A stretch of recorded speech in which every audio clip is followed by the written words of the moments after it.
নতুন মৌসুমে মাঠে নামার আগেই নিজের চেহারায় বড়সড় পরিবর্তন এনেছেন আর্লিং হাল্যান্ড। ম্যানচেস্টার সিটির নরওয়েজিয়ান স্ট্রাইকারের পরিচিত লম্বা চুল আর নেই, চুল ছেটে নিয়েছেন একেবারে ছোট করে। তবে হাল্যান্ডের এই নতুন রূপ যতটা পছন্দ হয়েছে তার নিজের, ততটা যেন মনোভূত হয়নি দীর্ঘদিনের সঙ্গী ইসাবেল হাফসিং জোহানসেনের। চুল কাটতে দেখে আবেগ সামলাতে না পেরে তার মন্তব্য, আমার তো কান্না পাচ্ছে। গত 4 বছর ধরে লম্বা সোনালি চুলই ছিল হাল্যান্ডের পরিচয়ের অন্যতম অংশ। অনেকটা ভাইকিং যোদ্ধাদের আদলে রাখা সেই চুলের কারণেই মাঠে আলাদা করে নজর কাটতেন সিটি তারকা। কিন্তু নতুন মৌসুমের প্রথম ম্যাচের কয়েক ঘন্টা আগে সেই চেহারাতেই এলো বড় পরিবর্তন।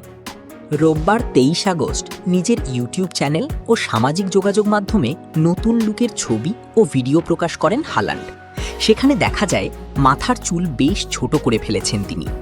বোনমাউথের বিপক্ষে প্রিমিয়ার লিগের প্রথম ম্যাচে নামার আগে এই নতুন চেহারাতেই হাজির হন ২৬ বছর বয়সী এই স্ট্রাইকার।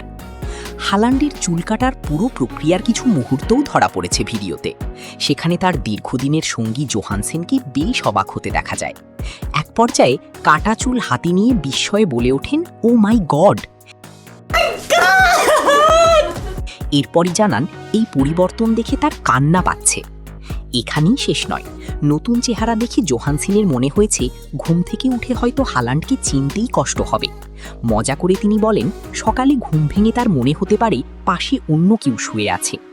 তবে প্রেমিকার এমন প্রতিক্রিয়ায় খুব একটা বিচলিত নন হাল্যান্ড, বরং নিজের নতুন চেহারা নিয়ে তিনি বেশ সন্তুষ্ট।